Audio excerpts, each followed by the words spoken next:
बऱ्याच जणांचा प्रश्न पडतोय की व्यायाम करून पण वजन कमी होत नाही, मग व्यायाम बंद करायचा का? कारण काय होतंय, बरेच जण मग बघतात हा हे खाल्ल्यामुळे वजन कमी होते, आहार खाल्ल्यामुळं हे आहारात पाहिजे ते आहारात पाहिजे. पण तुमच्या बरोबर दिवसभरात व्यायाम कोण करतोय का? तुमच्याकडून व्यायाम कोण कोण घेतोय का?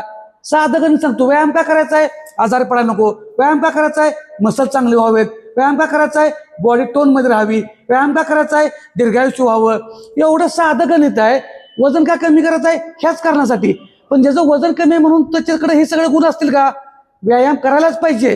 ह्या वजनामुळे बऱ्याच जणांनी तुमच्यावरती ह्याच्यावर बिझनेसच करायला लागले. थोडक्यात समजा, व्यायामच करा, हालचालीच करा. कारण तुम्ही खाल्लं वजन, छलाट्या माणसांना पण प्रॉब्लेम आहेत. तुम्हाला आजारी पडायला नको म्हणून व्यायाम करायला पाहिजे. कितीतरी अडचणीसाठी आपल्याला व्यायाम पाहिजे. नाहीतर तुम्हाला बरेच जण म्हणतील हे आहार खावा, नुसतं व्यायाम करून वजन कमी होत नाही. अरे दगड कमी होत नाही.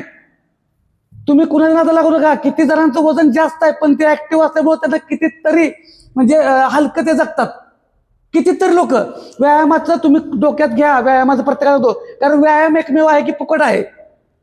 तुम्हाला जर म्हटलं का मी जिम मध्ये या किंवा इथं या, सायकलिंग घ्या, सायकल खरेदी करा, नाही, तुम्ही घरात सुद्धा व्यायाम करू शकताय. हालचाली करा, व्यायाम करा.